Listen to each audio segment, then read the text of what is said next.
Okay, welcome back to day two of week two, not day two, sorry, week two of our session. You're very, very much welcome, everyone. So last week we looked at mindset and a little bit of how it, of course, how mindset works together with your career and all of that. And now today we are going to look at crafting a job-winning CV and cover letter. So I decided to combine both of them because they almost go hand in hand together. So let's just dive in to it. So our agenda today, we're going to look at how recruiters screen CVs and what makes a strong application. We are going to look at the Catalyst framework. That's the framework that I use to work on CVs and cover letters. So please ensure that you have a paper and a pen to take note of some of these things that I'm going to be sharing. We're going to look at how to write a compelling cover letter that grabs attention. We're also going to look at how AI tools can be used for faster and most effective edits, and then conclusion. Okay, so as usual, we are going to start with our pledge. And let me just request you again, Shamim, to please read for us our pledge for today to set the ball rolling so that we can kick off the session. Okay. Thank you, Nicole, for this opportunity. I'm here because I'm ready for more clarity, more confidence, more opportunities. I choose to show up for myself and for this community. I'll embrace challenges as opportunities. I'll replace doubt with confidence. I will take bold steps towards my future. I know that success is within my hands, and I will not let fear hold me back. No more waiting, no more second guessing. I'm ready to step into my potential. Thank you. Okay, thank you so much, Shamim, for reading for us. Thank you, thank you, thank you. So that pledge, everyone at some point is going to be reading it. I think we'll have to come up with a timetable and all of that so that whenever we have these sessions, yeah, I would love for all of us to be able to participate and really embrace it. Okay, so week one, let's just have a quick recap of week one. So I want to thank all of you. Majority of you already submitted your assignments for week one, and I looked at them. I provided for you the feedback. So if I can just have please, please, please I want this to be a very interactive session. So just unmute yourself and tell us how did you find week one last week? And also, how was the assignment for you, especially when we looked at that whole audit thing and even the feedback. Of course, at the end of the day, I know the feedback obviously must have looked overwhelming, but we are going to go through that whole entire process together. So you do not have to worry about that. But I want to hear from your side. How was it? Yeah, feel free to share, please.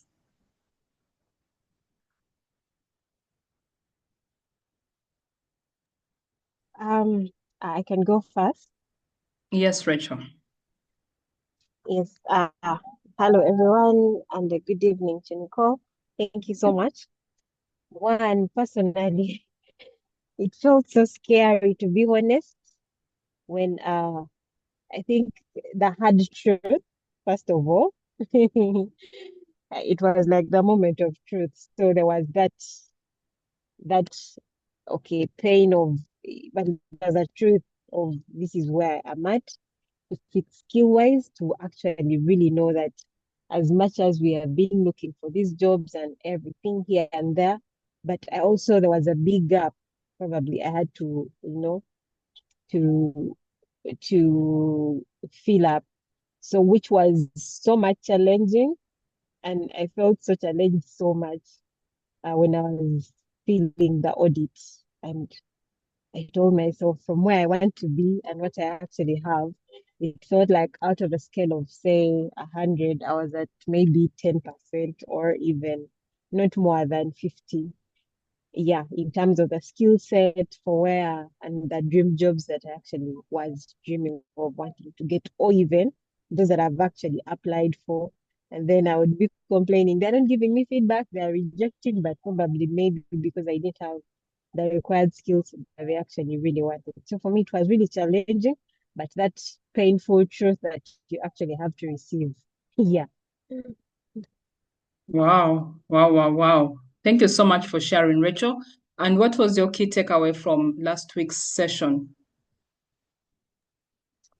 One the whole one I loved first of all the session because it was like starting from the basics, the root mindset. Personally, I'm a thinker and I do a lot of thinking. So my mindset and what I think has been also probably a tool of probably I speak negativity, you know, doing everything that I was doing, especially with my career. And then I would also have the myth.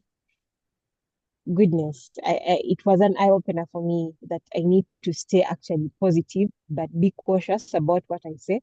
But then also not follow the myth because there are many myths, and I think I had been in a category whereby I would believe the myth also at some point.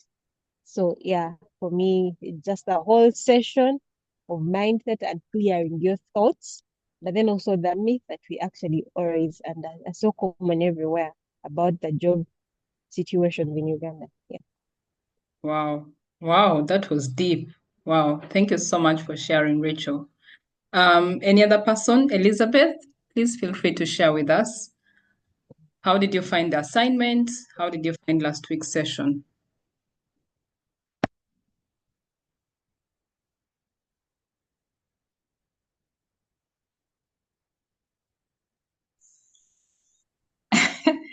Nicole, good evening, everyone. Good evening. Now, coming out of the closet is not quite my thing. So just give me a moment, I'll join, I'll join in due course. Mm. Okay. Okay. Shamim, do you want to share? Okay. Good evening, everyone. Sorry, I didn't greet before. Mm. Uh, well, I found the career sheet audit very interesting this time because I was actually doing it for the second time. I think there's a session we had with Nicole, and you still gave it to us, only that I did not hand it in. I wasn't like, I found it hard the first time. So the second time it was a walkthrough, and I really found it interesting because uh, it helped me align myself more. Because the first time I was looking at it and everything seemed difficult. I actually didn't even want to answer. But the second time, I was able to align myself because I was so much, like you always tell me, like I was always so much all over the place. Yeah, with different. I had the skills, but I I think I lacked a sense of direction. Yeah, so with the work audit book, I was able to align myself very well, and yeah, it really helped me. Maybe for the last part whereby I had to think of where you asked to think of companies that I would want to work with, and I think with that one I did not answer that because I haven't the fact that I'm just stepping into the job market. I haven't like really selected, or I'm not specific about which companies I would want to work for. Apparently, yeah. So that was a little bit. It wasn't challenging, but I just didn't have an answer for that yet because now I Mm. think I would go for anything. Yeah, yeah. So to me, I it was interesting and I loved it. Yeah, Wow. Amazing. yeah. The reason why I gave that career audit is because, once it's always good to audit yourself. I audit myself every after 2 or 3 months. Always, always, always. So, of course, sometimes you're not going to have the answers to those questions immediately, but as you go through it, it comes and they start making sense. So, it helps to give you a clear direction as to where you're going. Thank you so much for sharing, Shamim. Bridget, what about you? How was it? Would you like to share your side as well? Yes. Good evening, everyone. Good evening. I think that it was a reality check for me, honestly. I got to realize like I'm not where I'm supposed to be yet. I think it got me thinking I'm kind of like in my comfort zone regarding the skills I'm supposed to have by now, or that according to the job that I want. Maybe that's why I'm not getting. Okay, I was even thinking to myself now, if I get the job, will I be able to deliver? Because skill wise, I'm not yet there. So it also got me think, okay, I need to really get serious, like really get into the work, get some certifications, they will they'll put me ahead of some things. Yes. Yeah. Wow. Wow. Yes. That's amazing. I'm glad that you're actually starting to realize that. And even with the current skills that you have, by the way, I'm here to give you feedback for your career audits. But trust you me, you have amazing skills. Actually, you who is in tech, you, Rachel, and Brian, because the three of you are in tech. So I've already identified your skill sets. And even Rachel, who shared about conferences that she needs to attend and all of that, I've already identified that information for you. Shamim, Elizabeth, you guys are in HR. You're trying to get into the HR field. I've already identified opportunities for you. So even with your current stage right now, you can't still be able to get what you want. But if there's only one thing that I request of all of us is just work with me and put in the work. You're surely going to get the results. I received very positive news today from one of the clients that I worked with in Jan last month, and she came back to give me her testimony. We worked together, and now she has secured a contract with World Food Organization. So whatever it is that I'm sharing with you guys here is the exact information that's happening in the job market. So as long as you put in the work, you're definitely going to get those results. Even for you, Bridget, whom maybe you're probably thinking that, okay, my skills are not good enough or what, trust you me, you can get them. So we just need to align you properly. Okay. Thank you so much, everyone, for sharing. So let's proceed. Okay, so welcome to week 2. Today we are going to be focusing on creating application documents that stand out and get you noticed. So I want this session to be very, very interactive. So please type in the chat for me. How is your cover letter? Is your CV and cover letter right now as we speak effectively showcasing your value and positioning you for success in a competitive job market? Just type in the comment for me and tell me either yes or a no in the comments below. Because that's what is going to help us to know where we're at right now. So, is your CV or your cover letter effective right now to position you for success in the job market? I've not yet looked at, of course, most of your CVs. Shamim sent me hers, which I've looked at, but you all have your current CVs right now. So just answer for me this question in the chat. So you can either tell me a yes or a no. Okay, Elizabeth is saying yes. Shamim, yes. Daniel, no. Okay. Daniel, do you mind sharing? You can type in the comments if you're not able to unmute yourself. Okay. As those answers keep coming in, let's proceed to what a CV is. But before we go to that, can someone just tell me? You can either type it in the chat or you can unmute yourself and tell us, what do you understand by the word CV? What does CV mean to you? Curriculum vitae. You know, we are always talking about CV, CV, CV, but what exactly is it?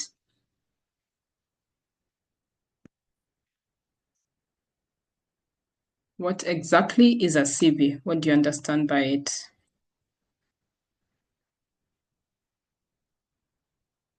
Okay. Bridget is saying, I think not, because I never get positive feedback from recruiters. Okay. Rachel is saying, personally, I'm not even sure. Okay. Rachel is saying, a CV is a document selling you. Okay.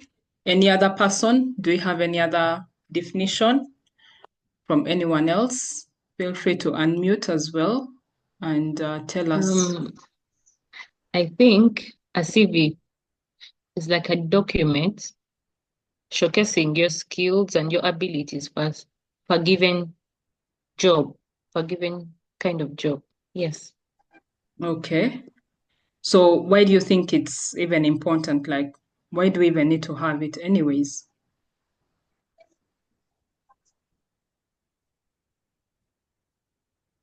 Bridget, same. I'm still throwing the question to you. I think it's important on the side of recruiters, like it helps to know if someone is really like good for the job. Mm. And on our side, I think I don't know. I can't explain it on our side. Yeah. Mm. Okay. Okay. Thank you for sharing. Okay, so let's go ahead and look at what it is. So a CV or in full curriculum vitae is more than just a document. Rachel said it's a document that sells you, yes, which is true. However, it's more than just a document. This is where your professional story comes out. It's a document that showcases your skills, your experiences, and achievements to potential employers. So think of it as your personal marketing tool designed to make a memorable first impression and open doors to new opportunities. So whether you're looking to transition from one field to another, or whether you're looking to get into the job market, you've been unemployed for the longest time, you need this document because it's the one that opens for you those doors to the opportunities that you're looking for. Okay, so the big picture. Let's look at some statistics over here. So your CV is not just a document, as we said it's your ticket to landing opportunities. However, did you know that 75% of these CVs are rejected by the applicant tracking system software before they reach the human eyes? Now, I want to throw this question back to you guys. Just help me and look at the image before you, okay? There are two images there, responsibilities and achievements. If you were the recruiter yourself, which of these two CVs would you shortlist for a job? You can type it for me in the comments or you can unmute and tell us. So you can, let's go with responsibilities, we'll call it CV1, achievements, we'll call that CV2. Just type for me in the comments and tell me, or unmute and tell us, which of the two, if you were the recruiter yourself, which of the two would you shortlist for an interview? Bridget, two. Okay. Let me wait for other answers. Bridget, why would you go with two? Why two? Okay, I would go with two. First of all, one has a lot, you can see they have a lot of spelling errors, but Okay. yeah, and of course two, I'm seeing like two is really like giving what they achieved, even kind of percentages. Yeah. Yes. Okay. Okay. Thank you so much for sharing.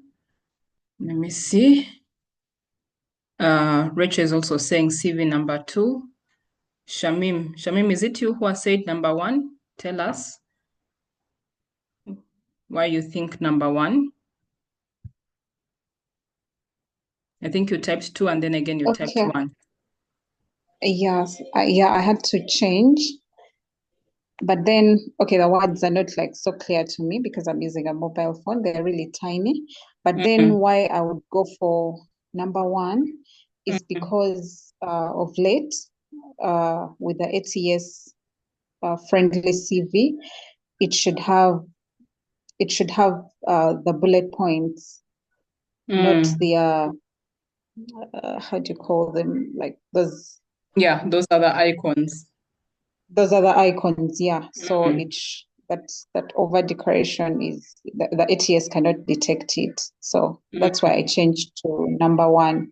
But I cannot read the words because they're very small. Yeah. mm. So that's my reason. Yeah. Okay. Okay. Thank you for sharing. Okay. Daniel said number 2, quantitative. Okay, great. So, Shamim, I give you a pass. I give you a plus because, yes, number 1, of course, looks more organized in terms of the bullet points, whereas CV number 2, kind of, the icons seem a bit disorganized. Yeah, so obviously, when it comes to the applicant tracking system software, CV number 2 would be cancelled because of that. Because when you're using a font, you have to make sure that the font is consistent. If you're using an icon, make sure that you're using the same icon and let it be consistent. So in terms of the fonts, yes, I give it to CV number 1. In terms of course, spelling mistakes and all of that, CV number 2 wins because, again, grammar is another thing that can make your CV be rejected. So you have to make sure that before you click on that submit button, ensure that you've checked your spellings, and the grammar is correct before you submit. And finally, number 3, overall, I give it to number 2. Number 2 takes the crown. Why? Because, as Daniel said, number 2 is quantitative. So, gone are the days whereby recruiters no longer want to see whatever is written in CV number 1. Managed team meetings, handled customer meetings, like those things no longer hold water right now in 2025. Why? Because we have seen that, like, there's nothing new about that. Okay, behind a recruiter's mind or behind a hiring manager's mind, they are like, okay, you handled teammate meetings. Okay, so what? Like, so what? What impact did it bring? What achievement did it cause to the organization? So right now, the emphasis is from shifting from responsibilities to achievements. When you're writing your CV, ensure that your CV is more focused in the achievements language, because when you use the responsibilities language, you end up sounding exactly like a job description, because this is the same language that a job description has. When you go to a job description, you'll find it with the words like manage team meetings, except that now on your CV, you turn it to past tense and you're like managed team meetings, right? The other one is on a job description, you'll find handle customer queries or meetings. On your CV, it's handled customer meetings or queries. So you see, so like at the end of the day, there's no difference between the CV language and the job description language. So that alone is enough for you to get rejected by that applicant tracking system software. Why? Because it shows no sign of effort in your CV. But now when you go ahead and quantify it with numbers, tell us if you worked with a team, be specific. How many numbers, like how many people in a team did you work with?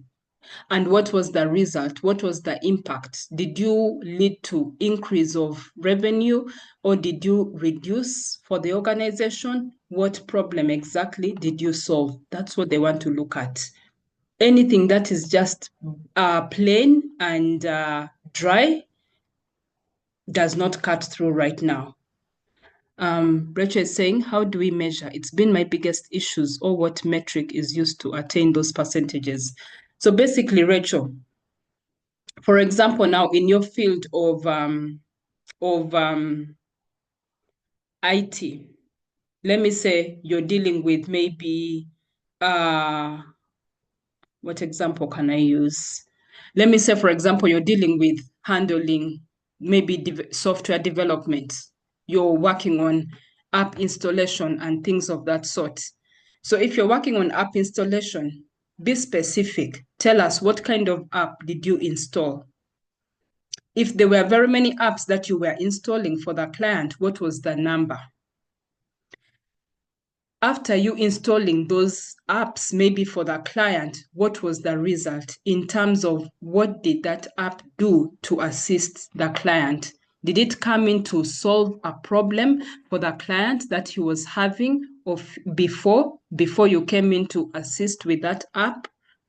That's how you measure those numbers, the percentages.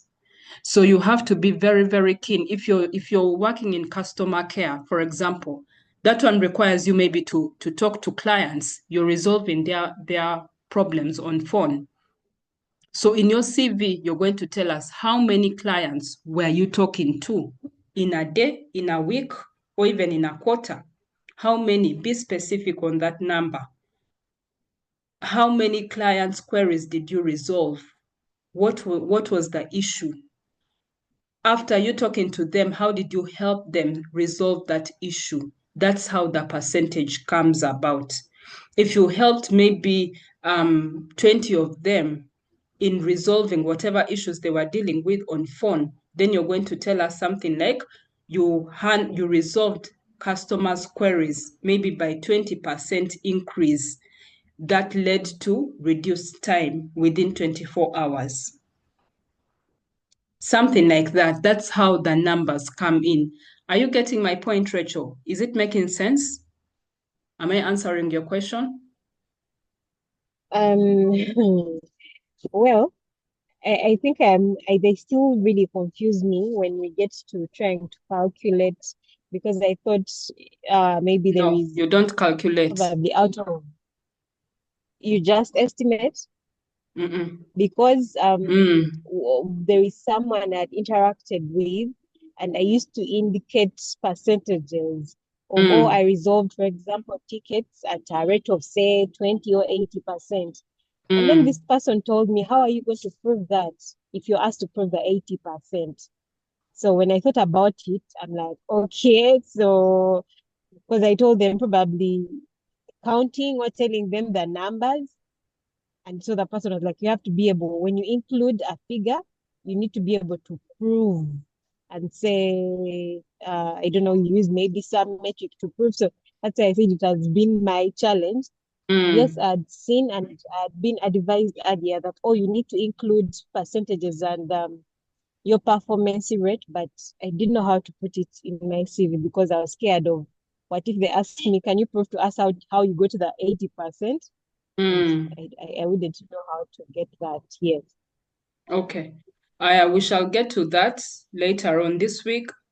From this week to next week, I'm going to be having one-on-one calls with you guys, and I'm going to check up on you as well. So that's where I'll get to answer all those questions and all of that. Okay? Is that fine? Oh, yes, it's fine. Yes. Thank you so much. Yes, it is. Okay, no problem. Yeah, because if I answer that, we might end up taking too much time here, and yet we still have a lot of things to go through. But thank you for that question. We shall definitely go through it again. Okay, so think about your own CV. Does it read like a list of chores, or does it showcase the incredible results you've achieved? Many job seekers make the mistake of simply listing responsibilities, but the truth is recruiters are looking for impact, not just effort. They want to see what you've accomplished, how you've added value, and why you're the best fit for the role. Remember, when it comes to the world of job hunting, it's not about you anymore. It's about the company. It's about the organization. So if your CV is not directly reflecting to that, that becomes an issue. Okay. So understanding how recruiters screen CVs. One thing that you need to know is that recruiters spend close to 6 to 10 seconds scanning a CV. Even this is even long. Sometimes they can even spend less than even 6 seconds on a CV. I'll give you my own personal example because I've been a recruiter before and I was hiring on behalf of the UN. In a day, I was receiving over close to 6,000 CVs.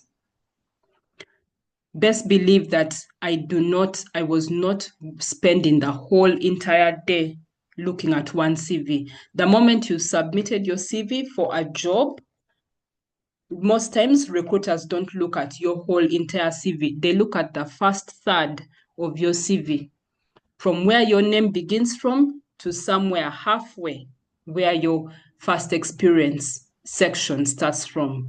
If the information there is already not enough to grab their attention, it's already in the trash. And I cannot tell you the number of CVs that I tossed because they were not attractive enough. So recruiters spend close to 6 to 10 seconds scanning a CV. Most CVs are generic. They are not achievement driven or poorly structured. And then when it comes to cover letters, a lot of cover letters normally also end up in the trash bin. Why? Because people often repeat the same information in the CV on the cover letters instead of using the cover letter to add value, to tell us something different that we already don't know about you in your CV. So just like that, even with all the experience that you have, the moment you're being generic, you're not being specific, your CV is already in the bin. So how do you stand out? Here, we are going to look at what we call the Catalyst framework that we use to optimize both. This is a framework that I developed last year because of the thousands of CVs that I've reviewed, I've worked on with clients and all of that. I came up with this framework and I've tested this framework. Some of the people that have used it on last year got employment together with the recent one. This recent client of mine who has just given me feedback of getting a job with World Food Organization. This was the framework we used. So what happens when you submit your CV? The applicant tracking system software. ATS stands for applicant tracking system software. It's a software that's used behind the scenes for recruiters to scan your resume. Most times this ATS is AI. So as long as your CV does not have what it takes for it to cut through, then that AI will automatically reject your CV even before an actual recruiter looks at your CV. Because by that time a recruiter is looking at your CV, that means your CV must have passed that software screening for you to qualify to the interview stage. The moment your CV is not passing through that qualification stage, then it's not going to be looked at by any recruiter, unfortunately.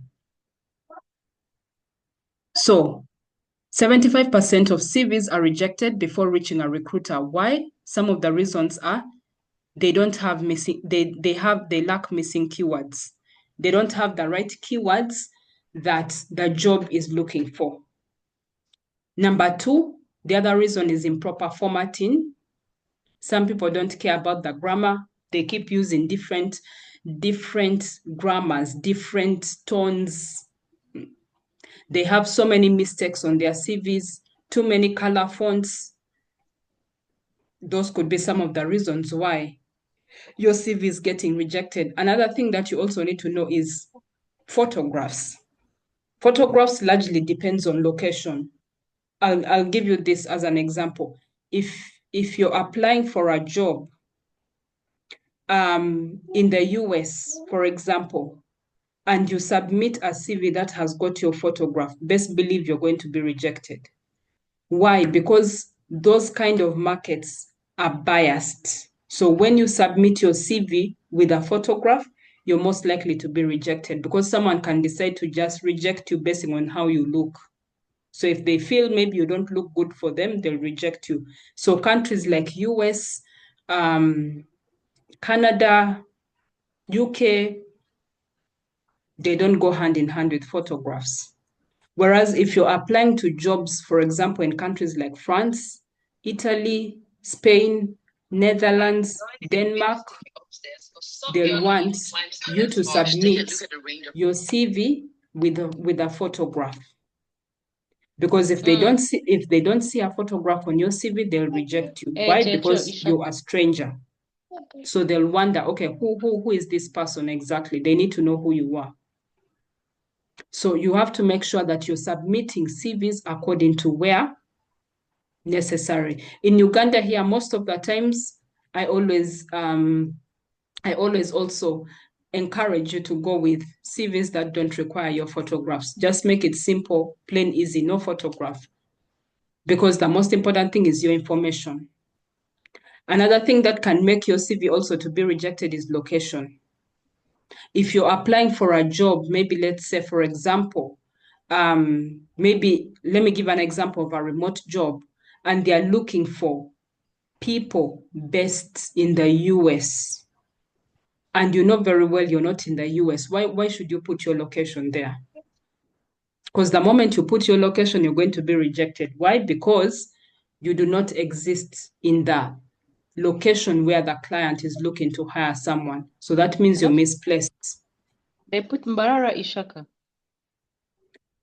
Yes, Bridget, are you talking to me or?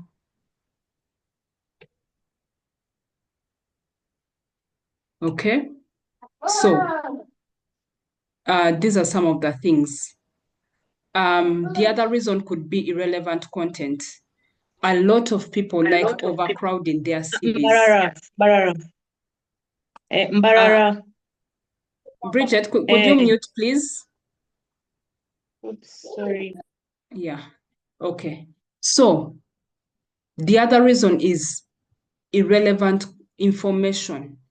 You find someone's CV is too packed with a lot of information, and you wonder where exactly are you heading to with all this information. CV is not meant for you to put your whole entire work year's experience from the time you were born up to now. No. It's meant for you to only put exactly what is related to the job you're applying for. The moment you start putting any other business that does not concern the job you're applying for, you're out. So those are some of the reasons why your CV can be rejected. So, hiring manager. So once shortlisted, hiring managers, one of the things is when you pass that applicant tracking system software screening and you reach the interview process, one key thing that majority of the hiring managers are going to focus on is your impact and your alignment with the job that they are looking for.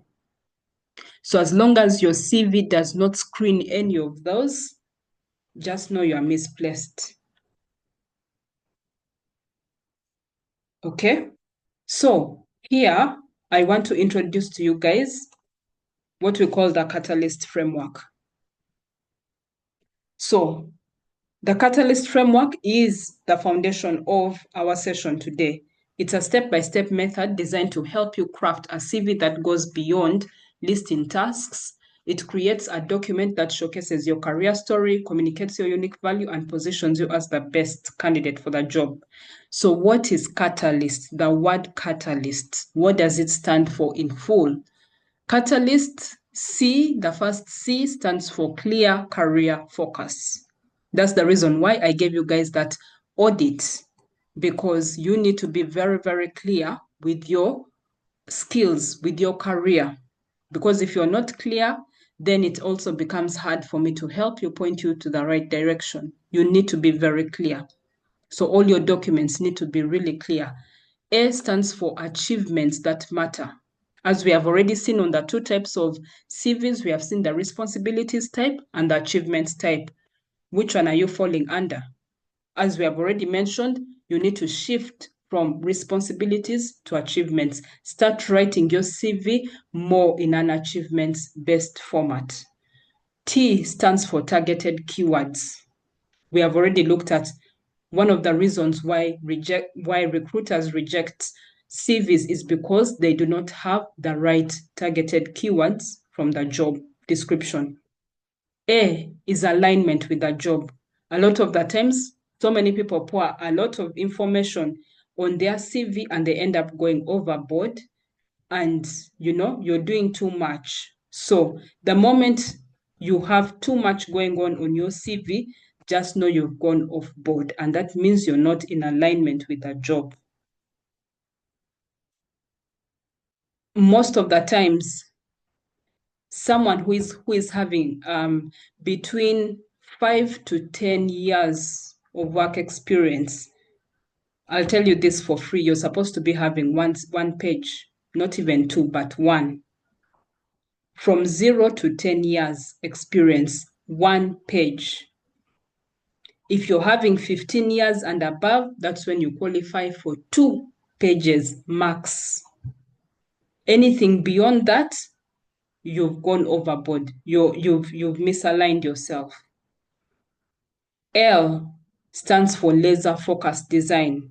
You guys already have access to a CV design template already in the classroom for you that you're going to use to update your CVs. Y stands for your unique value.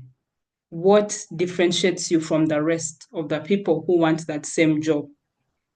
What is your unique, what's unique about you? Why should they select you for that position? And the last T stands for tangible proof. Proof, Rachel, that you are talking about. Proof. Your experience have to have proof. And the way that, of course, you can be able to prove that is by your certifications, right? Your certificates and your educational background and all of that. So in full, that is what Catalyst framework stands for.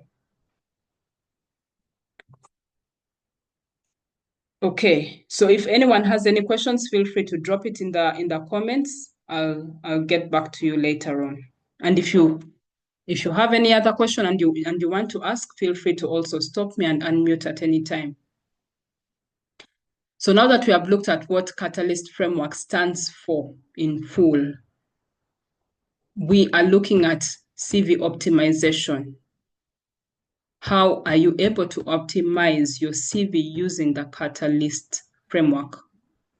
So a recruiter should immediately be able to see your value within seconds. The Catalyst framework ensures that your CV is clear, tailored, and impact-driven. So how you can be able to utilize this framework for a strong CV? Number one, clear career focus. You need to ask yourself, does your CV instantly communicate your career direction?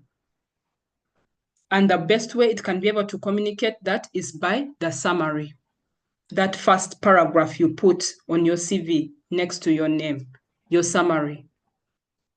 A lot of the times I see so many people's CVs, and instead of a summary, they're putting objective statements.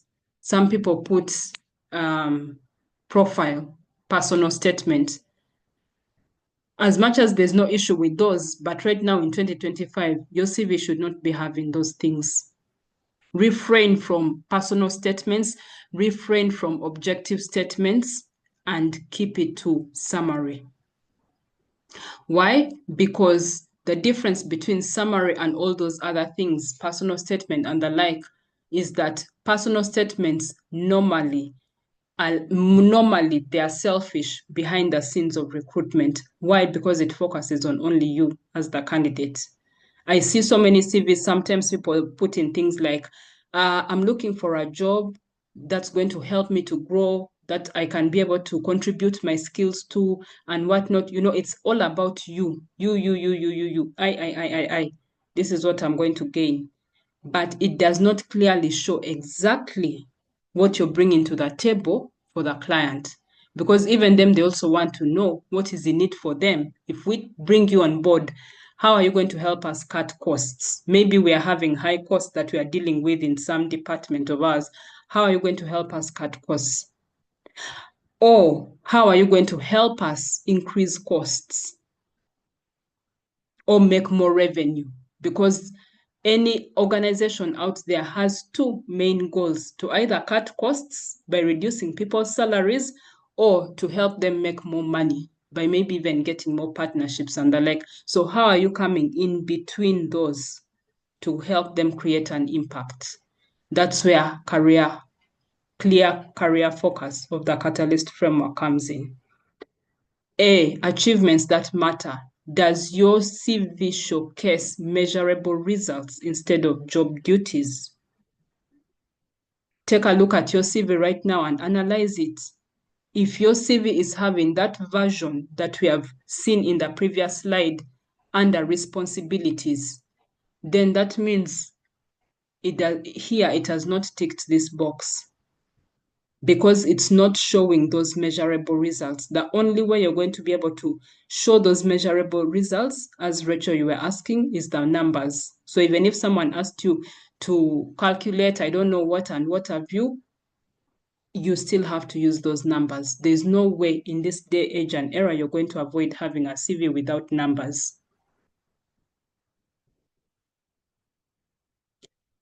Ever since I began updating my CV, there's been a huge difference since I think 2020, and all the jobs I've gotten are because I have numbers in them.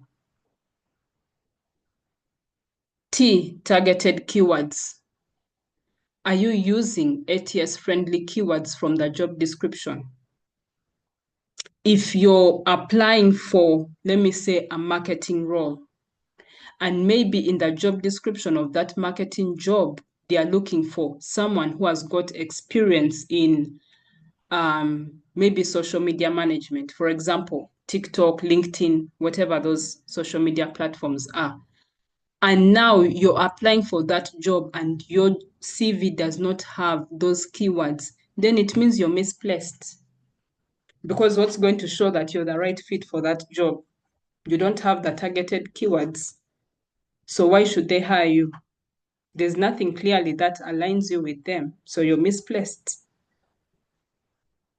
And one thing that you also need to know with keywords is, again, a lot of people make mistakes whereby assuming maybe, let me say, okay, let's go now to another different industry. Let's go with HR. Shamim, Elizabeth, your field. Let's go with HR. One of the industry skills that HR people use, or even recruiters, is Boolean search. So assuming there's Boolean search in the job description, right? They're looking for someone with experience in that. And then you put Boolean search in your skills section, right? Which is a very good thing. You've targeted the keyword. But guess what? If your CV is passed through that applicant tracking system software, you may end up getting rejected, even if you have that targeted keyword. Why? Because one secret I'll give you guys is, make sure that any keyword from the job that you have and you know you have that experience, don't only put it in the skills section, but also explain how you've used it in whatever job you've worked at. Whether it's volunteering, whether it's an internship, or whether it's your work experience, showcase how exactly you use that skill. If that skill does not appear anywhere in your work responsibilities, it means you're lying. It means you actually don't have that skill. It means you copied and pasted. Therefore, you're not the right fit for that job. The other one is alignment with the job. Does your CV highlight relevant experience for the role? If you're doing too much and you're giving so much information, trying to showcase how qualified you are, you're going to lose that job. Why? Because that is misalignment. Like I said, averagely from 0 to 10 years, you're supposed to be having 1 page. So if you're coming with a CV that is having 5, 10 pages, you're misaligned. So just know that job, your chances of being shortlisted are very low. L, laser focused design. Is your CV concise, well-structured, and easy to scan? As I've already mentioned, you guys already have access to a CV template that you're going to use to update your CVs. Use the right template for the market that you're applying for. If you're applying, as I mentioned, if you're applying to anywhere international, more so in Europe, ensure that the template that you're using does not have, has a photograph, because those markets want CVs with a photograph. So meaning the template that you guys are already having access to would not work for those markets. It would work for markets like the US, NGO world, and so forth. So you need to ensure that you're aware of the markets you're applying to. Why? Your unique value. What makes you different from other candidates? That's where your uniqueness comes in. That's what is going to differentiate you from the crowd. The moment your CV does not show anything unique about you, forget it. The other one is S, strategic storytelling. Do your experiences tell a compelling career story about your background that they can relate to? If there's nothing compelling in your CV, then sometimes that compelling career story can come in maybe through achievements or awards, but only ensure that you're putting only those that align with the job. If again you're putting other awards which are not related to the job, then again you've misfired there. And lastly, T, tangible proof. Can you back up your claims with numbers, results, and evidence? Quantify your work. If you write your things plain bold like that, you're misfiring. Okay, so here's a quick activity. Type for me in the comments on a scale of 1 to 10. I want you to tell me, how confident are you with your CV today?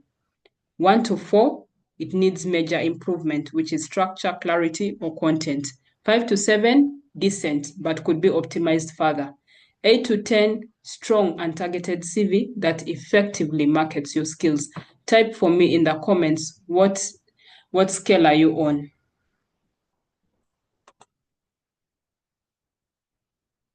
Okay, Bridget is asking, what do I mean by keywords? Bridget is saying 4, okay.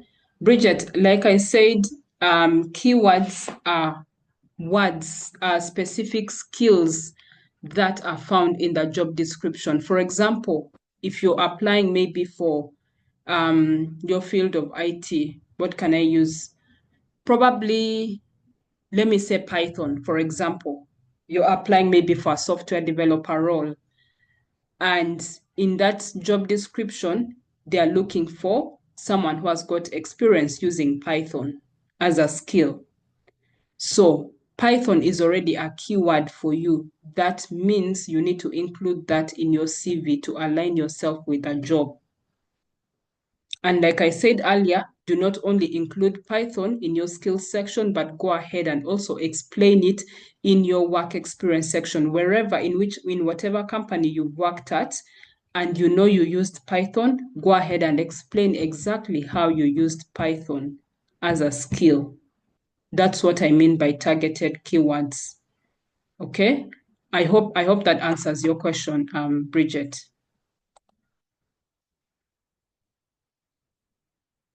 Okay. Thank you so much. Okay, you're welcome. Shamim said 5, Daniel 8 to 10. Okay. Thank you so much for those numbers. So I can see 4. So Bridget still needs major improvement. Shamim 5 to 7, decent, but could still be optimized further. Okay.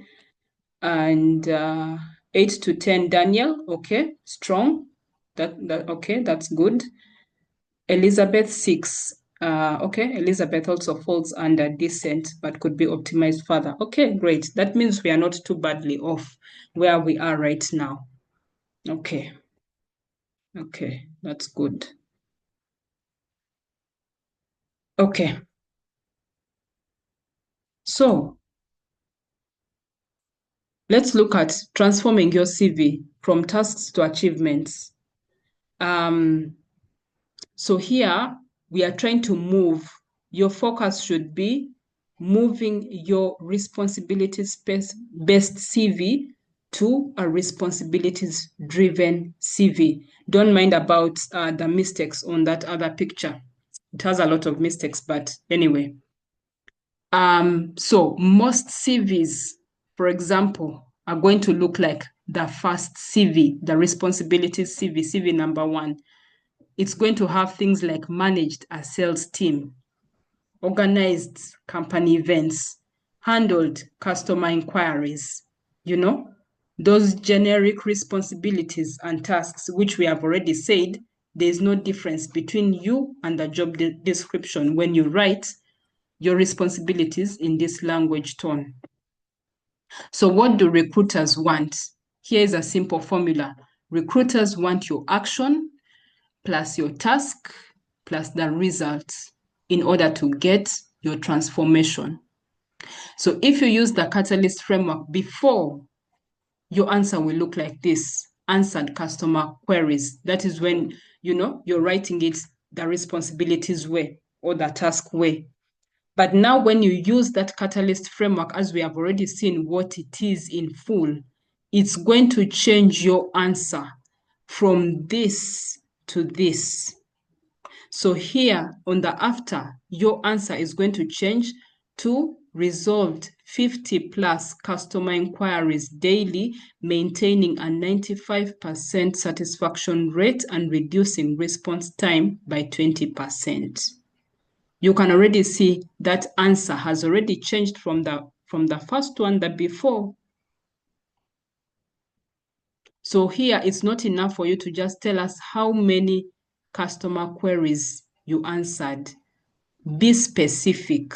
So as we have already seen what the Catalyst framework stands for in full, it has now incorporated those. It has told us how many customer inquiries this person was handling and in what time frame the person has mentioned, daily. What was the result? Maintaining a 95% satisfaction rate. And then the transformation was reducing response time by 20%. So you see, so this was already a pain point, but now this person has been able to reduce this pain point that has helped to improve workflow. So when you use this Catalyst framework, that's how it changes your responses. Right now, you guys have your CVs. You'll use this this Catalyst framework, because this is going to be part of your assignment.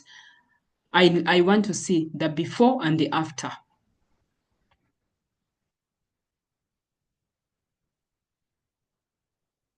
Okay, so let's have a small breakout discussion. I want you to type for me in the comments or even unmute. Tell me, this is of course similar to what I asked you guys in the audit, but answer for me this question. What's the one mistake you've been making while writing your CV? Please share and let's learn from each other. Either type it in the comments or unmute so that we can hear from you.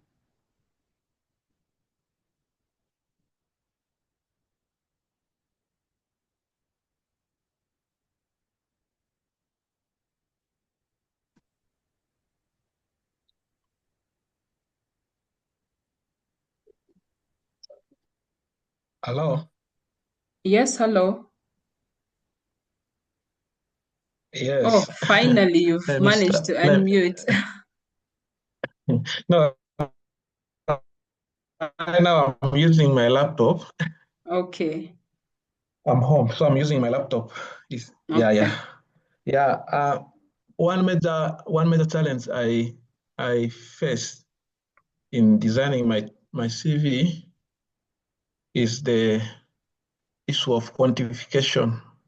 Mm. And this has made me to kind of do a little bit of research on how the quantification can be meaningful in writing my CV.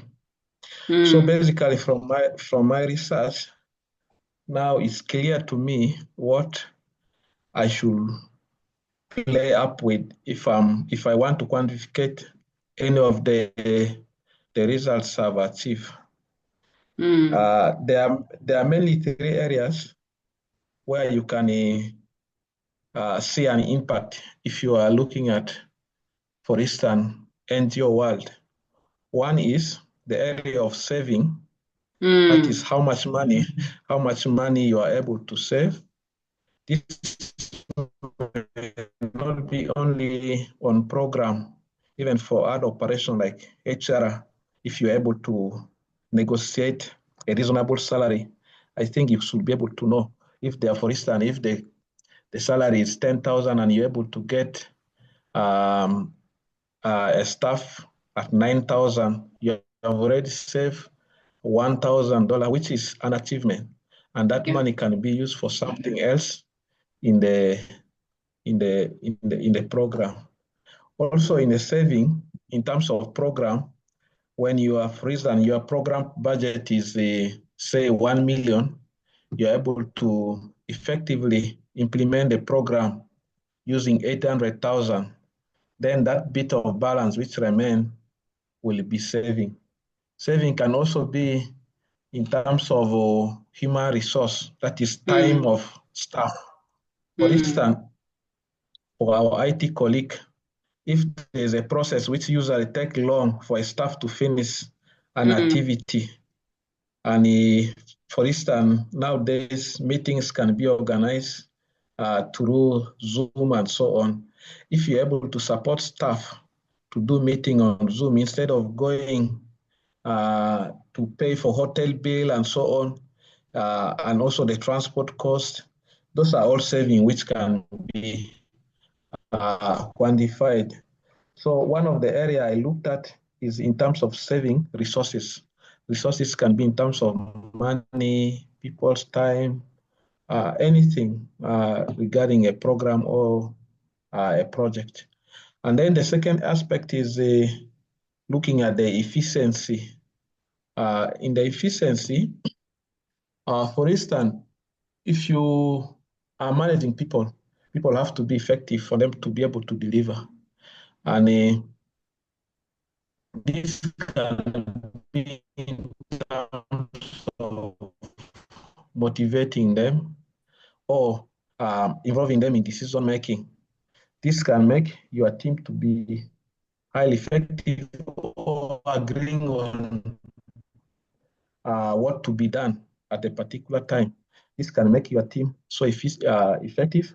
And for this particular one, it is a little bit hard to estimate, but if your team initially, before you are recruited, if your team used to take, for instance, 2 weeks to organize a campaign, and because of your presence,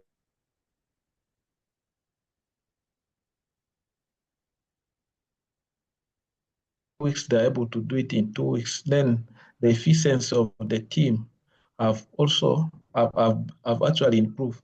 And this can also be in terms of processes. If a process can take, for instance, 1 or 2 days or 1 or 3 people to be approved, I can cite this typically from the work experience I have with UN. The bureaucracy there is hell. Approving even $1 can be 4 or 5 people. And each person has to approve in the system for you to get the fund for a program. So if you are able to train many people in your field office such that they know the system and they are able to approve program fund at the shortest time possible, that could be an effective team, and this will improve processes in your work area. Then the other ones are quite simple. For instance, number of people reached if you are implementing a program, or number of attendants if you have conducted a workshop, number of people trained.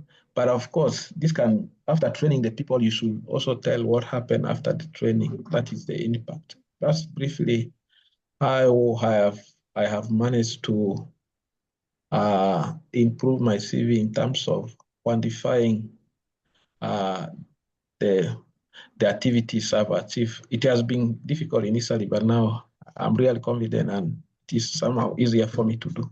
Thank you. Oh my God. Oh my God. Oh my God. Well done, Daniel. Like you've literally answered everything. Even you've given examples that I hadn't even thought about right now at this time, but you've literally answered everything. Wow. Thank you so much for sharing, Daniel. That was deep. How do you feel about this? Because you've said this has helped you now to improve more on quantifying. Is this how you were thinking before? Is this how you were writing your CV before or not? How was it? So basically, I could think about relating on impact, that is the result, but it was hard because, for instance, I cannot go deep in understanding the impact of the meeting I've been attending. But as the head of a field office, about 25% of my time was attending meeting. But now I know what impact those meetings can bring and how I can put it in a way that somebody will understand that I have actually done the meetings and it has been impactful. Thank you. Wow. Wow, wow, wow. Thank you so much for sharing. Rachel, is your question now answered? Because Daniel has literally answered your question here about numbers, quantifying, measuring, and all of that.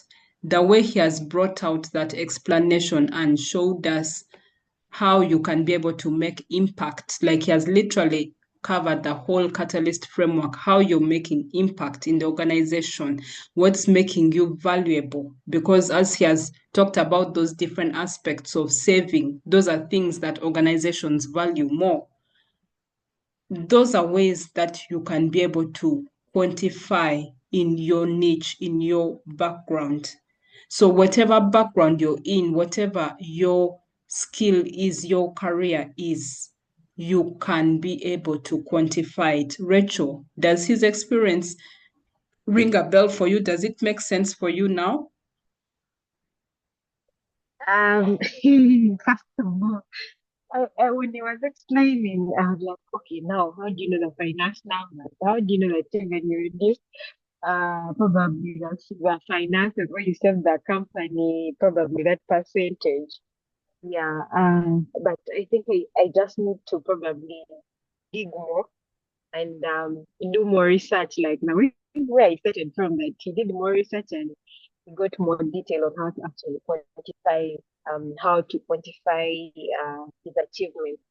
Yes, so I think I would probably intentionally dig more deeper, probably Yes. inbox him for more detail.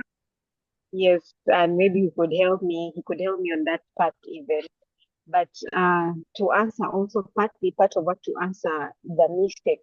Me, I have like, probably not even the main my CV it was not even I said it's for because I'd been in a space whereby I not even highlight, but I give detail of my job description. Like I've been doing this, for example, I would put my roles, you know, for so you would find that my CV in a particular set of role, my if I'm explaining my say my experience, I have the role of then the date when I started. Then after that, I am actually basically listing now a whole list of roles. Been doing data entry, I've been training users, I've been supporting the network. I've been, yes, I've been that one I'm big about. So yeah, when they were talking about the CV, I will saw that actually that was my CV where you highlight, and also part of the weaknesses is I would go and copy. You see, for example, when you get a contract, there is a way they highlight for you your roles and responsibilities. So Yeah. me, I would just go and copy everything that it's in the document, then just paste in my CV. Yeah, so that's where Wow, wow, wow. So I think I can now see how this session is exposing so many of us. Yeah. Wow, wow, wow. Thank you so much for sharing, Rachel. Yeah. Wow. Okay. Okay. So let's look at a cover letter. Okay. So crafting a cover letter that gets read. A cover letter is a one-page document included in your job application alongside your CV or your resume. When written well, your cover letter provides employers with important context that is not covered in your resume. So as you can see from this explanation, a cover letter is a one-page document. In the past, I've again encountered people who are sending me cover letters with 5 pages. And I'm like, okay, is this again another CV you're sending? What? Like, what exactly? What kind of jazz is all this that is going up to 5 pages? That one already misfired. So, cover letter is meant for you to give us more details that we don't already have in your CV. So anything that you're already repeating from your CV to the cover letter, just know you're wasting space. Use that cover letter to tell us something different that we already don't know about you. And that's where the unique value also comes in of the Catalyst framework. So what makes a strong cover letter? Number one, personalized opening. Address the hiring manager if possible. Gone are the days whereby in 2025, honestly, if anyone is still writing cover letters with dear sir, stroke madam, I'll tell you this for free, you're still operating in 2010. No shade, but that's the truth. Anyone who is still starting their cover letters with dear sir, stroke madam, or to whom it may concern, those kind of openings, you're doing yourself a disservice. So ensure that you have a strong hook. Start with impact, not I'm applying for. Again, I see a lot of cover letters with, oh, I'm so excited to apply for ABCD position in your organization. Or some can say, it is with excitement that I apply for ABCD position. Get rid of those words. Guys, get rid of those words. In 2025, nobody cares about those words, honestly, because they have seen them so many times and they are tired. There's nothing unique about those words. The other one is key achievements. Highlight relevant experience that matches the job. That's where you'll go into the meat of the cover letter. The other one is enthusiasm and fit. Show why you're the right candidate beyond qualifications. Enthusiasm here, always ensure that you are writing that part with excitement. I'm so excited to join this position or to join your organization because of ABCD. Show that excitement. They need to see it. Because if your cover letter does not read that exciting part, then you may also be disqualified, because no one wants to hire someone who is sad, who is going to bring them negative energy, unfortunately. And then end with a clear call to action. A clear call to action can be, for example, requesting them for an interview. Thank you so much for for considering my cover letter. I look forward to having an interview with you so that I can tell you more about my qualifications, something like that. So an example here can be with a strong opening. So this first opening is obviously what we are trying to refrain from. If you can see this first example, this person wrote, I am writing to apply for the marketing manager position at ABC company. Refrain from those kind of openings. Right now, they don't cut through. There's nothing exciting about it. But now look at how this second person, the hook, the opening is already strong. This one has used the Catalyst framework. So you can already see the intro has already changed. With a track record of increasing brand engagement by 60% in my previous role, I'm excited to bring my expertise to ABC company's marketing team. There's already a difference between those two introductions. So which one are you? Okay, so action step, write your first paragraph of your cover letter with an engaging hook. Your hook needs to be really engaging because these people receive so many cover letters. So why should they stop at yours and read over all the other letters that they have in the application? They will only take time to read your cover letter if it's impactful, if it's attractive enough.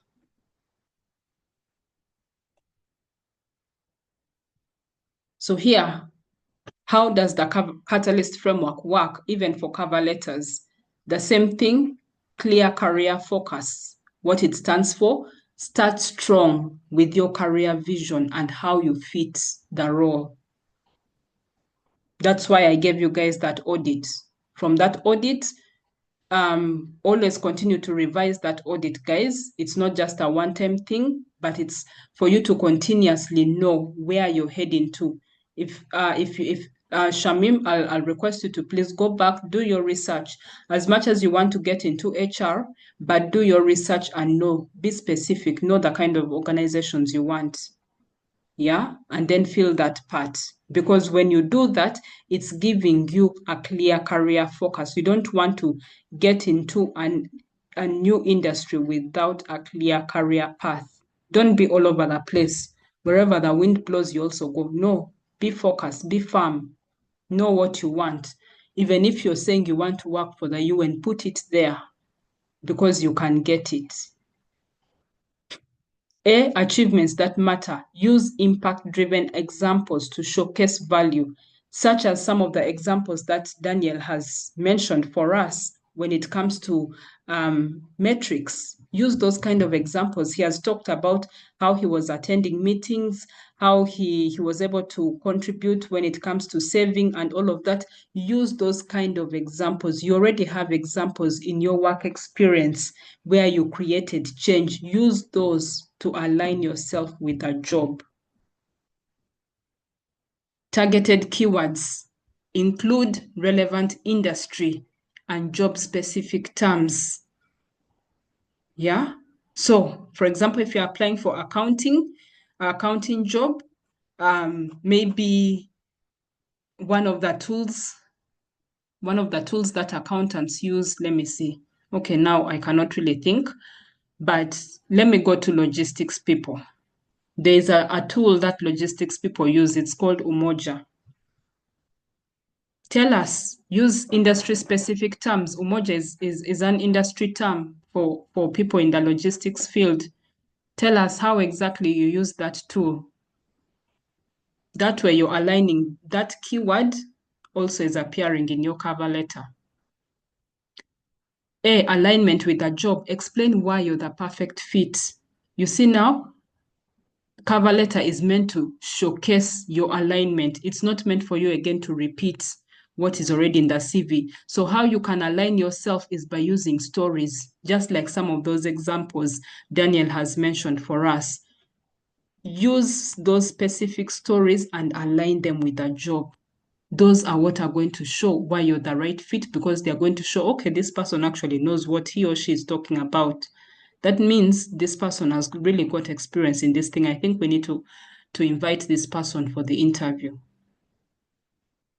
L, laser focused design. Keep it structured, concise, and tailored. So don't do too much. Cover letters are always simple, straight to the point. You don't need to use a fancy cover letter template with so many colors and all of that. No. Less is better. Why? Your unique value. Highlight what makes you stand out. Again, use examples here in this part. What are those examples where you've contributed impact, where you've been able to help the organization in one way or the other? Those are the things that are going to make you stand out and memorable. S, strategic storytelling. Engage the recruiter with a compelling career story, like in one of the cover letters that I used before. I don't have it here, but one of the cover letters I used, I was applying that time for a recruitment job in Sweden. And that organization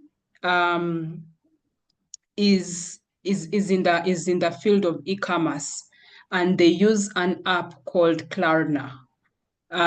It's more or less similar to Amazon, Shopify, people who do online purchases and all of that. So I was able to use a story in my cover letter. In the story, I included something like, I've always been passionate about Klarna, the app, because I love shopping online, and I've been able to use this app. This app really helped me to make some of those overseas purchases that I was doing easier for me to access, right? So I was trying to use that as a story and to show them I've been a fan of you guys since way back, because I've been consuming your product. I've been using your app to also order my goods from abroad. So that alone already aligned me with the job, because I was already speaking in their language. And when they even shortlisted me for the interview, they were like, for sure.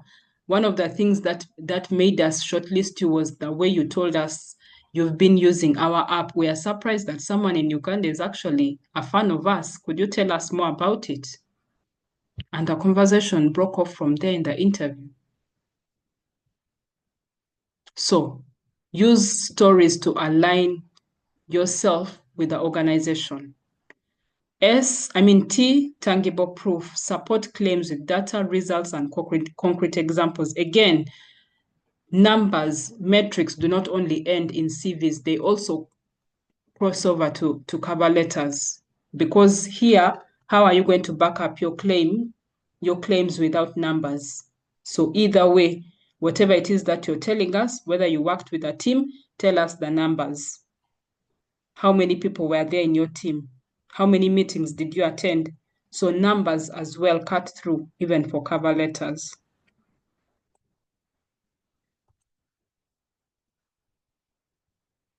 Okay, so here is an example opening using the Catalyst framework. A generic cover letter will have something like, I am excited to apply for the marketing role at XYZ company. I have 5 years of experience in digital marketing, and I believe I'm a good fit for this position. You see, this person is not selling enough. It's not good. And this person is only focused on he himself alone. This is more or less like an objective statement or a personal statement. It's only about you, how many years of experience you have, how you're a good fit, what, but you've not really proved. But now when you use the Catalyst framework, down here, you can see how this person's cover letter starts. Dear hiring manager's name, start with if you know the hiring manager's name, put their name there. If you don't know the hiring manager's name, then you can just start with dear, whatever organization it is that you're applying for, maybe dear UN HR team.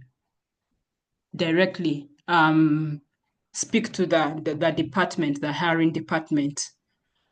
So here, this person wrote, at the core of every successful marketing strategy is data-driven storytelling, and that's where I thrive at.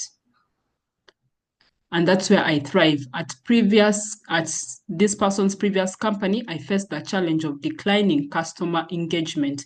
Leveraging my expertise in content strategy, I implemented an SEO-driven campaign that increased engagement by 45% and led conversions by 30%. You can see this structure is already almost sounding like the work responsibilities in a CV, but it still cuts across on cover letters. I noticed that XYZ company is focused on scaling its digital reach.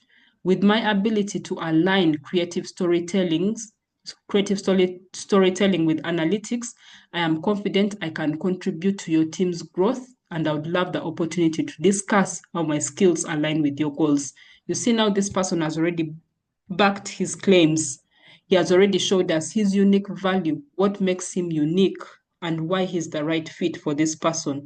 And he's already even confident enough to express by showing interest in asking for an interview to further talk about his skills. You see, straight to the point. So you can see there's already a difference between the two. So bonus, use AI to optimize your CV. You can use AI tools wisely without losing authenticity. How it helps? It helps you to generate keyword optimized CV bullets. It suggests impactful ways to phrase experience, and it provides grammar and clarity checks. Okay, so so you're going to receive an AI prompts guide to enhance your CV and cover letter. Okay, so now that we are done with today's session, here's the assignment for today. So when you go to your Google Classroom, you already have access to a CV and cover letter template to guide you through this assignment. So what you're going to do, you're going to rewrite your CV and cover letter using the techniques that you've learned in today's session, and then upload it, send it to me either on email or upload it via Google Drive and send it over before our next session. So next week, I'm going to be connecting with you guys, each one-on-one. So I'll share my calendar link so that you can all get to book your timings to have a discussion with me one-on-one, and I can be able to provide personal feedback. So if I can just share with you guys the classroom.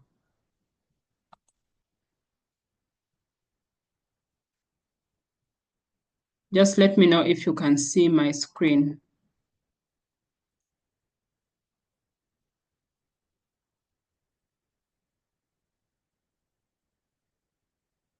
Okay, can you see my screen? Yes. Okay, great.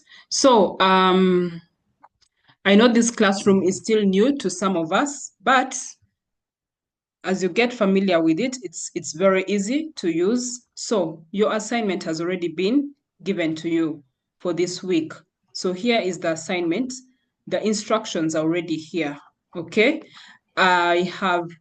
You guys already have access to videos. I've already created for you videos. So the videos are here. This one is a tutorial teaching you exactly how to use AI, which is ChatGPT.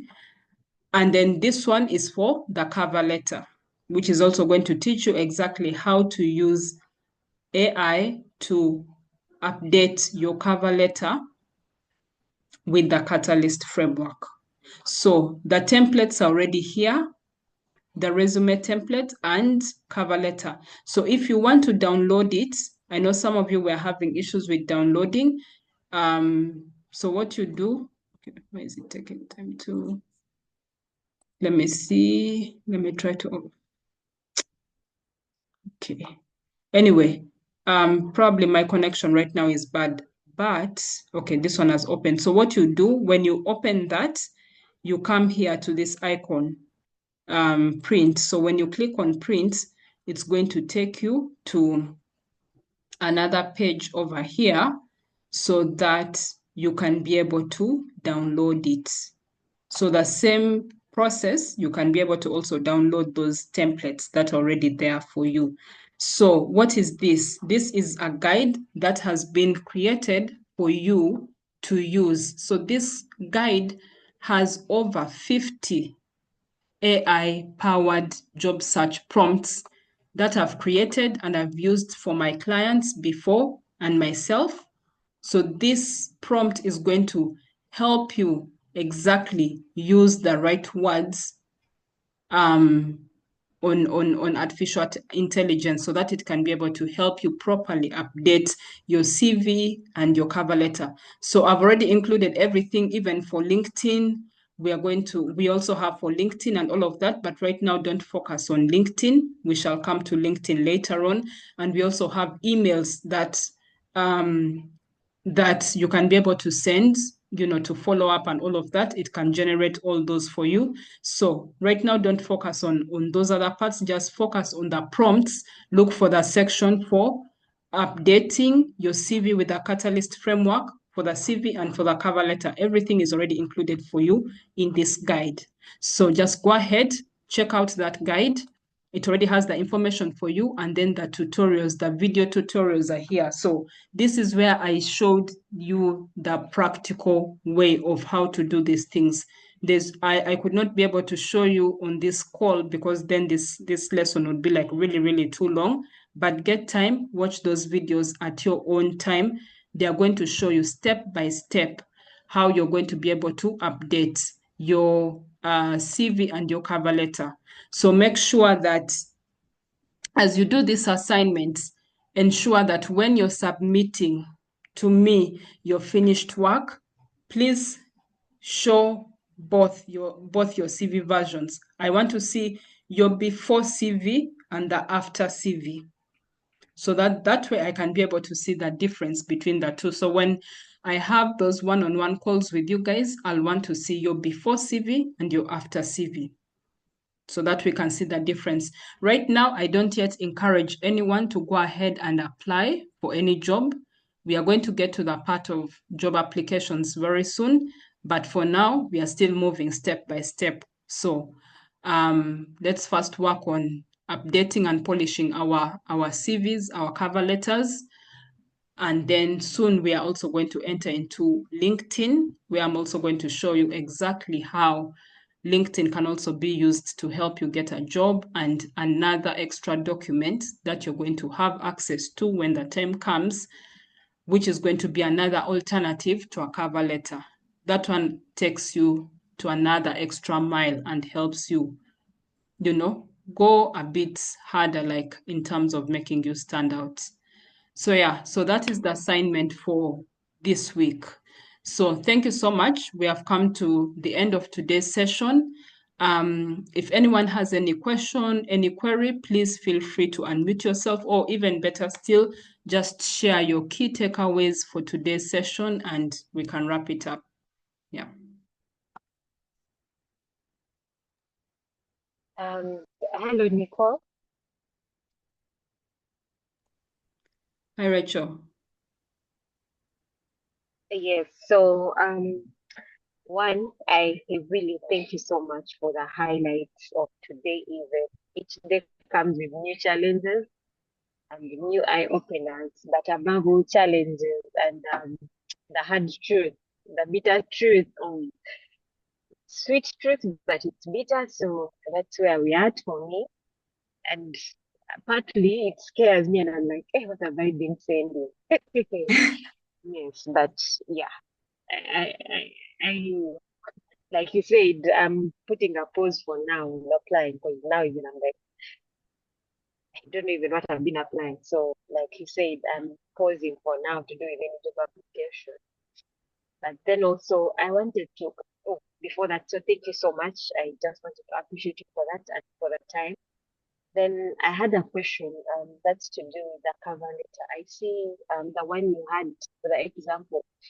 It was so precise, two paragraphs, and so I was asking, is there a standard format? I see most of the formats and most cover letters we see, it's like 3 paragraph where they're telling you, oh, the first paragraph, talk about yourself or things like that, to make an introduction. Then the body of now being in this role, and I think where you highlight the percentages, and then the last paragraph where you conclude. So I wanted to ask, is there a specific or a standard number of paragraphs or length?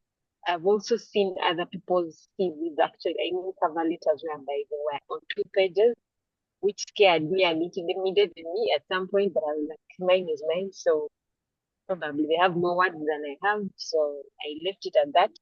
So at just that point, I wanted to know, is there a standard or a limit, or since people don't have time, probably the shorter is it the better, or I don't know, just that part is what I added for clarification. Okay. Thank you so much for that question. So basically, the standard cover letter, first of all, is supposed to be 1 page. Anything more than 1 page, you've missed that mark. Number two, there's not really any specific standard of paragraphs that a cover letter should have. However, you have to make sure that whatever number of paragraphs you're using, you can use 2, you can use 3, but ensure it all fits in 1 page and does not exceed 1 page. So make sure that whatever it is that you're talking about, like I said, anything related to whatever it is in your CV, scrap that off because you're already wasting space in the cover letter. Go ahead and tell us exactly other things that we don't know about you, what makes you unique. So how you present it, things like storytelling are going to help you so much to relate with the job, with the company, because now there we are going to get to know another different side of you that we already don't know from the cover letter, from the CV. So your cover letter is meant to make you memorable. For example, as I shared with my own experience when I was applying for that Swedish organization, I used storytelling in my cover letter, and I told them I've been a fan of their app that I've been using to purchase some of my goods and products from abroad, and they were being shipped here. So during the interview, they told me actually the reason why we shortlisted you was because we were so intrigued about how you've been actually a fan of us and you've been using our products for this long. Like, could you tell us more about it? You see, I already used that example to make me stand out from the crowd. There was nothing different. That made me already unique.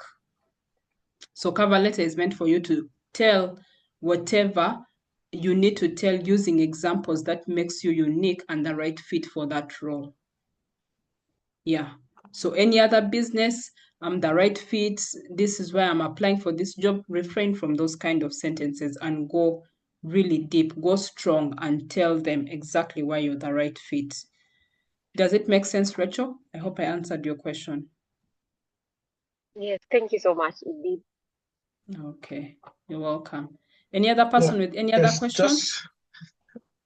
I have a question. Okay. Allow me to share this job description, if possible.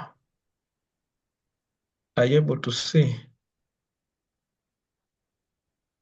Yes.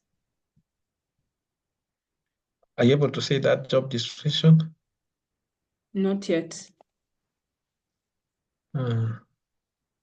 Yeah. Actually, basically, I have this job description which has a lot of areas to cover, and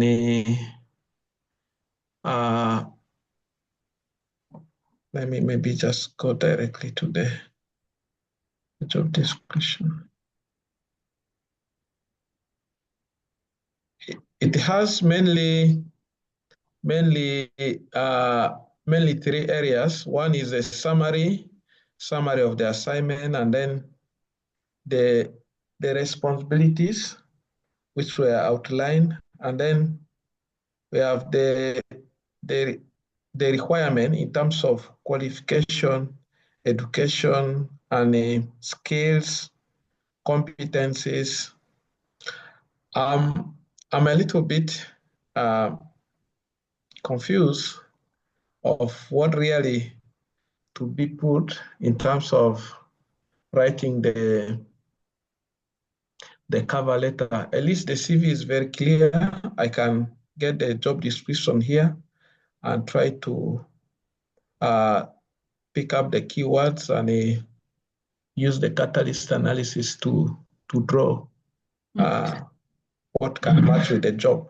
But my main concern is now that the responsibility under this job is huge, can I go straight instead of repeating myself on the CV, I mean on the cover letter, can I go straight to demonstrate the skills they have asked here for? For instance, here, one of the skills they needed is teamwork, communication skill, and other technical skill like public health, management of communicable diseases, and so on. Yes. So I'm just asking whether it's possible now to leave that experience part totally, because it's too long, and I really don't know what to be picked. To leave the experience part to be handled by the CV, and use this other requirement, use the CV to cover this other requirement where they ask for qualification, The competence. the skills, the competencies. Can I adjust it that way? Yes, that still makes a lot of sense. Because a lot of these NGO jobs, normally their CVs, their job descriptions are very heavy and they have a lot of information on it. So you can just use the experience part to focus on your CV, and then cover letter can now come with the skills part, skills, competencies, because now that is where you are talking about those examples of saving, how you were able to help the organization in saving, cutting costs, things like that. Now those competencies are what you can put in your cover letter. So that way you're not going to be repeating whatever is already in the job description. Thank you so much. Yeah. Does it make sense? Yes, makes sense. Okay, you're welcome. Okay, so as I mentioned earlier, you have access already to the tutorial as part of this week's assignment, next week's assignment. So in the homework, just watch those 2 videos, okay? They are going to show you exactly how you can how to use the Catalyst framework to update your CV as well as your cover letter. The videos are already there and they're already in the classroom. So you're going to be able to watch that and it will be able to recraft for you the cover letter below. So yeah, thank you so much for that question, Daniel. So anyone who has any other question, feel free to drop it in the WhatsApp group at any time. I'll definitely respond to that. I think now we need to close. And yeah, I'll also share with you guys the link for you to book a call with me starting from tomorrow until we meet next week for our next class. I need to have one-on-one calls with you guys. That is after, of course, doing the assignment so that I can see how far you are with the assignment. But ensure that as you do this assignment, I need to see your before CV and then the after so that we can see the difference between the two. Yeah. So thank you so much, everyone. Thank you for showing up for today. Elizabeth, Daniel, Shamim, Bridget, Rachel, all of you. I appreciate you all so much. Thank you and have a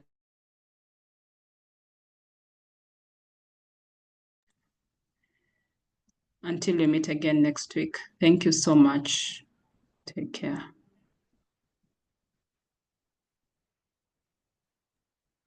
Bye.